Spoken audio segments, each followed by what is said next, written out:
यतः समयस्य तो नभ्यं करो तन्न कृपयाभ्यो अभ्यं नभ्यो शान्तिर्भवतु। हरि ओं शान्तिः शान्तिः शान्तिः।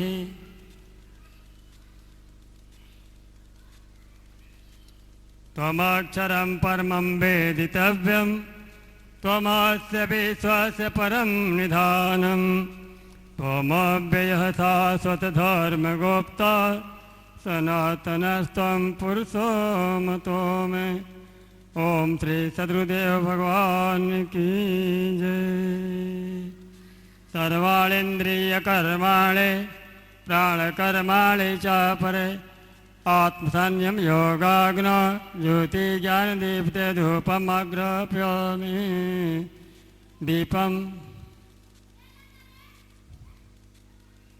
दिया देखो दिया उठो दीपक उठो दीपक दीपक उठो दीपक।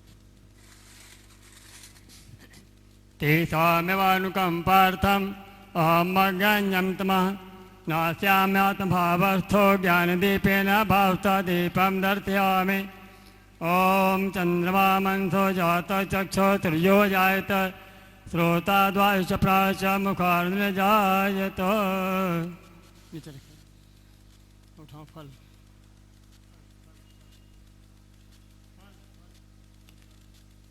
नैवेद्यम पत्रं पुष्पं फलं तोयं यो मे भक्त्या प्रयच्छते तदहं भक्तप्रीतं मथनामि प्रयतात्मना। नैवेद्यम था जलन में दियामी।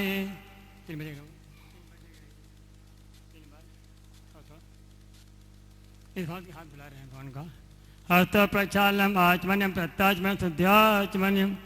ओम नाभ्यायातिदान्तरजुगं शीर्षदसंवर्त पदभ्यां भूमिर्थ त्रोतार्थालोकान् कल्पयन्। आरती करिए।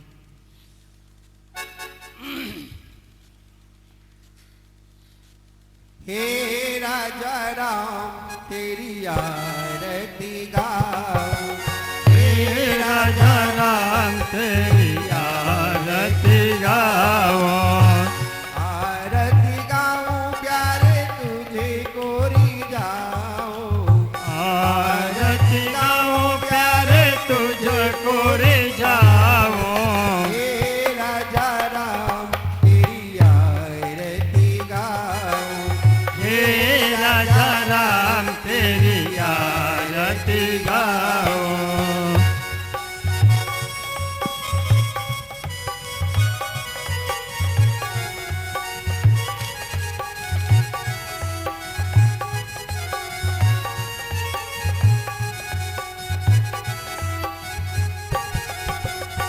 कनक सिंहासन राजते जोरी। कनक सिंहासन राजते जोरी। दशरथ नंदन जनक किशोरी। दशरथ नंदन जनक किशोरी। यह छवि अपने मन में बसाऊं। यह छवि अपने मन में बसाऊं। हे राजा राम तेरी आरती गाऊं। हे राजा राम तेरी आरती गाऊं।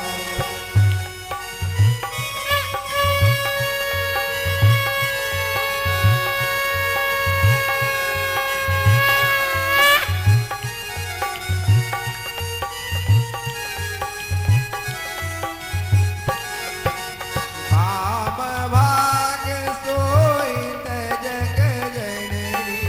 भाम भाग शोभत जग जननी। चरण विराजत है सुत अंजनी। चरण विराजत दुलारे। वही चरणों में शीश नवाऊं।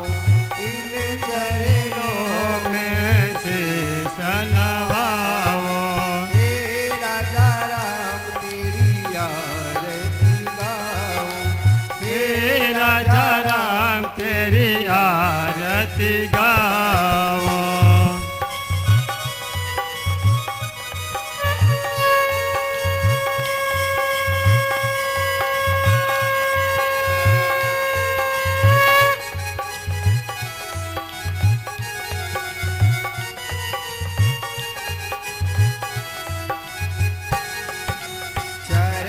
से निकली गंगा प्यारी, चरणों से निकले गंगा प्यारी, जिसने सारी दुनिया तारी, जिसने सारे दुनिया सारे, सारे चरणों में गुण को गाऊं, इन चरणों में गुण मैं गाऊं। हे राजा राम तेरी आरती गाऊं, हे राजा राम तेरी आरती गाओ।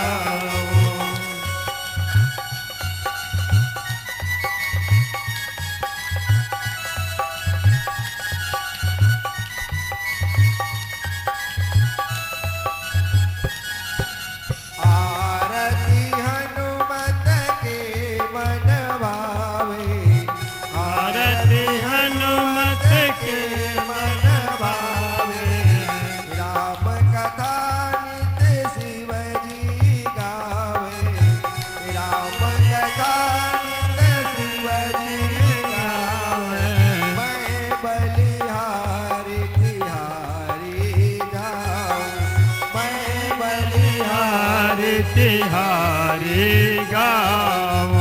हे राजा राम तेरी आरती गाऊं, हे राजा राम तेरी आरती गाओ। आरती गाऊं प्यारे तुझे कोरी जाऊं, आरती गाओ प्यारे तुझको रे जाओ। हे राजा राम तेरी आरती गाऊं, हे राजा राम तेरी आरती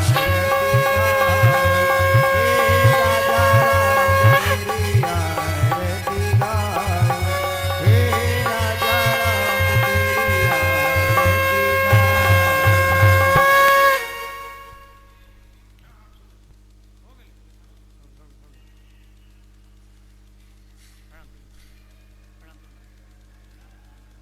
ओम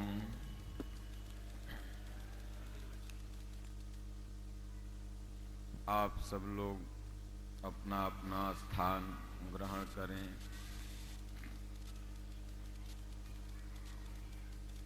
आज श्री राम कथा का 8वां दिवस है। कल श्री राम नवमी भी है। कल विश्राम दिवस भी कथा का होगा। अतः आप लोग जहाँ भी हैं अपने कार्यों से निवृत्त होकर के जल्द से जल्द अपने मंदिर, अपने गांव के मंदिर में आने का कष्ट करें। जो आ गए हैं वो शांति पूर्वक बैठने का कष्ट करें।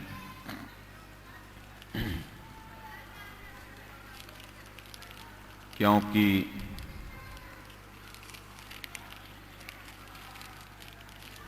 यहाँ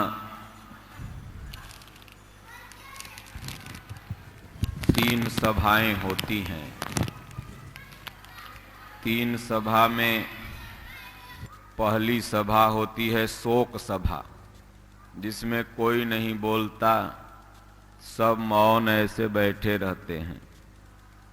दूसरी सभा होती है विधान सभा, चाहे लोक सभा चाहे जो भी सभा हो, उसमें बोलता सब है लेकिन सुनता कोई नहीं है। देखते हैं जब नेता लोग आपसे में चाय चाय चाय भाषण देगा।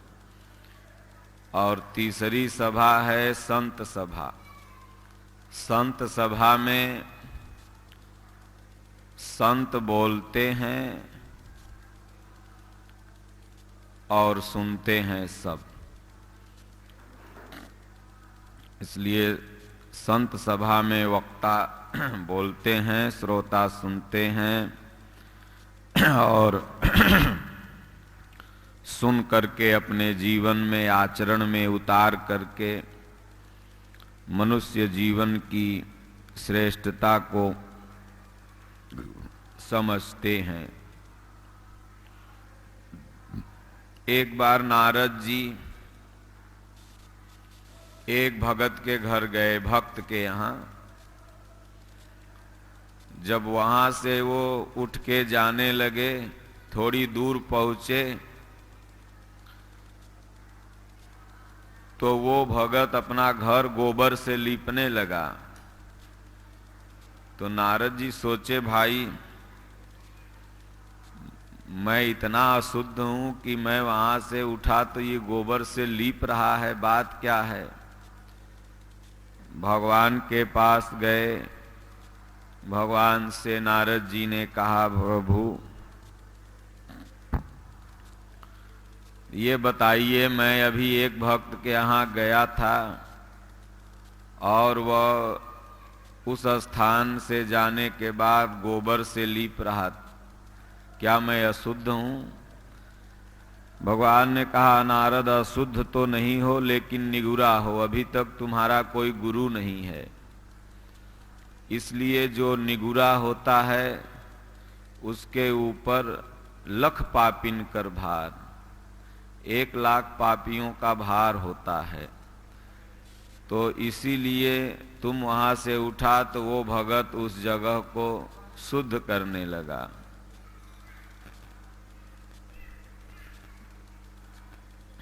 तो नारद जी ने कहा, प्रभु तब आप मेरे गुरु बन जाओ। तो भगवान ने कहा, मैं तो गुरु नहीं बन सकता, लेकिन उपाय बता सकता हूं, तुम गुरु बना लेना, फिर शुद्ध हो जाओगे। मानस में भी गोस्वामी तुलसीदास जी ने लिखा है, गुरु बिनु भव निधि तरहि न कोई, जो बिरंचि शंकर सम होई। गुरु के बिना भव सागर से कोई पार पा ही नहीं सकता। इसीलिए शास्त्रों में गुरु की प्रधानता है। इसलिए भगवान श्री कृष्ण गुरु थे और अर्जुन शिष्य था। अर्जुन भगवान से विनती करते हुए कहता है, कार्पण्य दोषोपहित स्वभावः, पृच्छामि त्वां धर्म सम्मूढ़ चेता, यच्छ्रेयः यस्यामि निश्चितं ब्रूहि तन्मे, शिष्यस्तेऽहं साधिमां त्वां प्रपन्नम।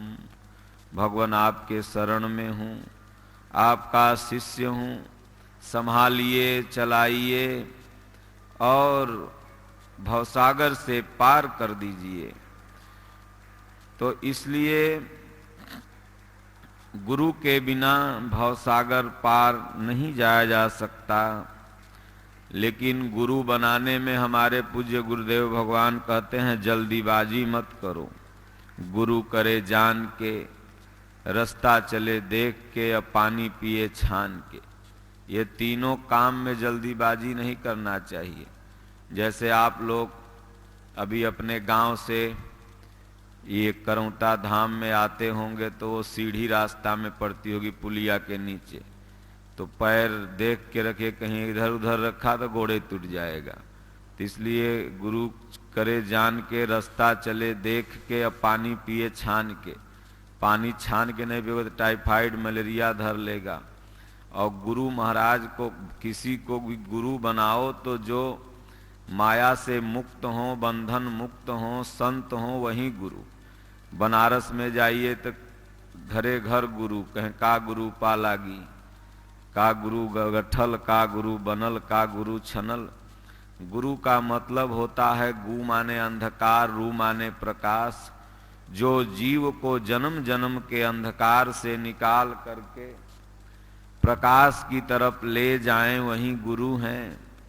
भगवान कृष्ण ने अर्जुन को घोर अंधकार से निकाला, प्रकाश की तरफ ले गए। तो नारद जी ने कहा, प्रभु मैं किसको गुरु बनाऊं?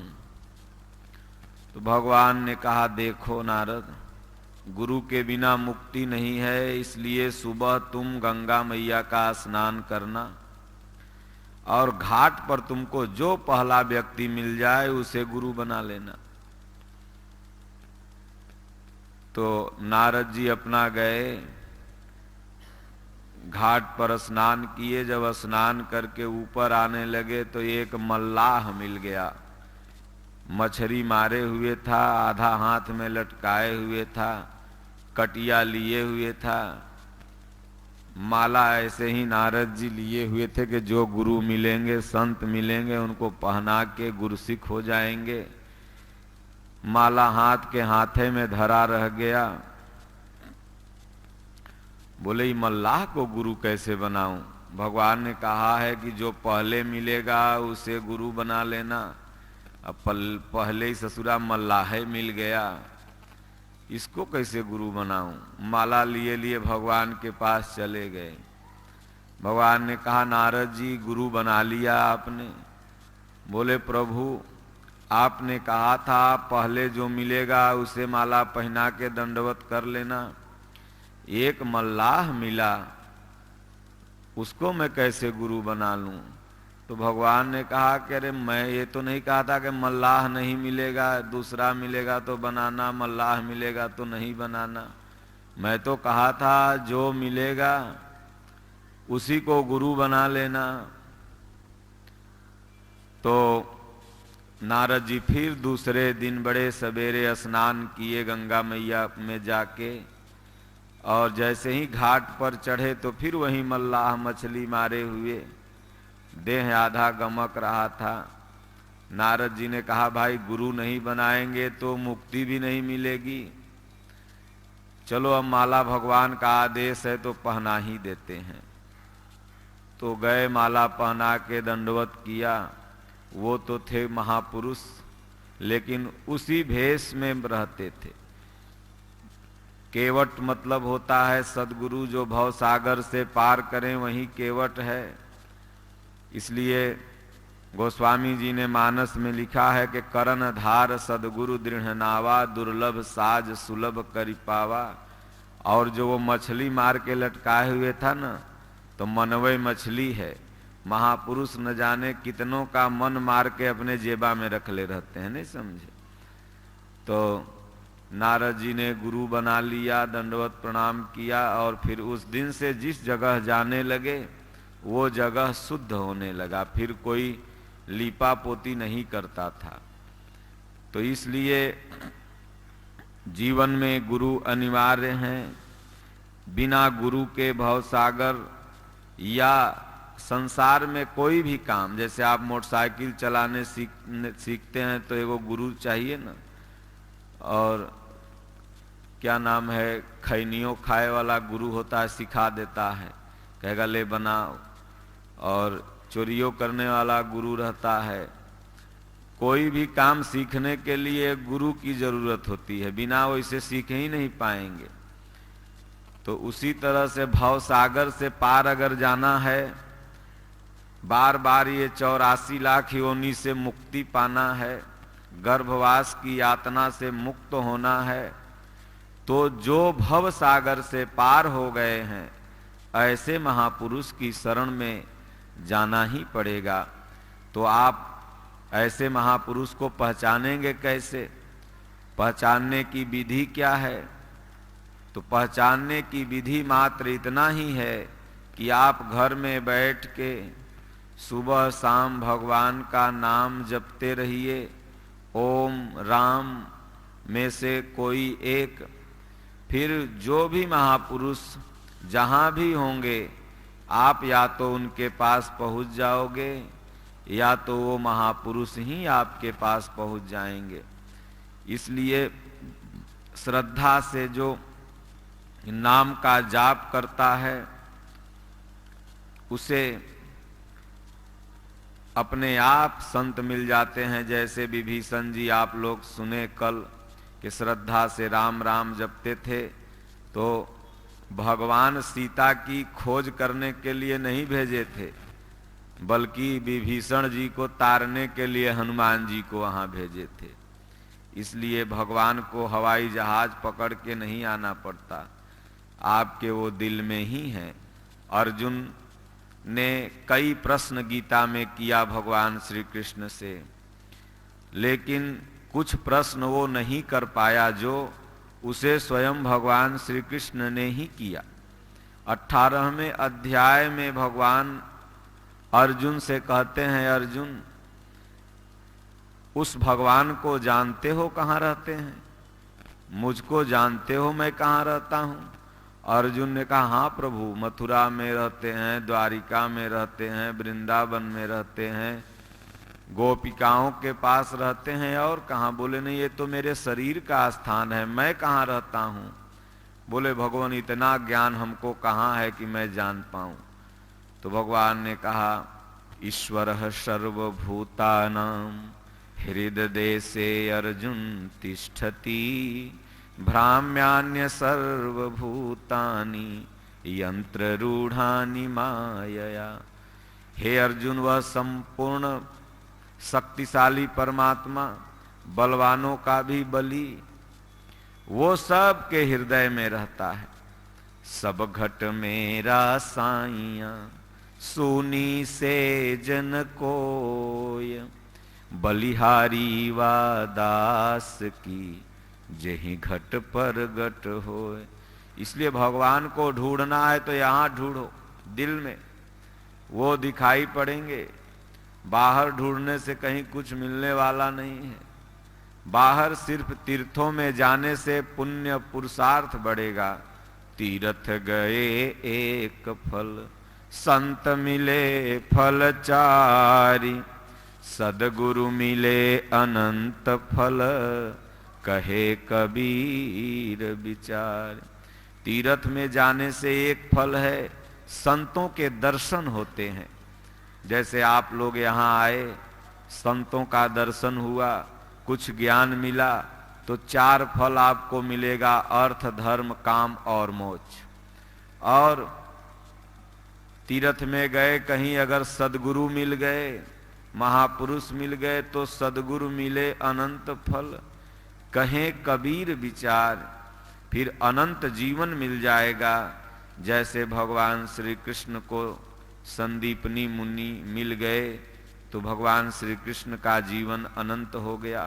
भगवान राम को वशिष्ठ मुनि गुरु मिल गए तो उनका जीवन अनंत हो गया। शरीर नहीं है फिर भी नाम का अंत नहीं हुआ।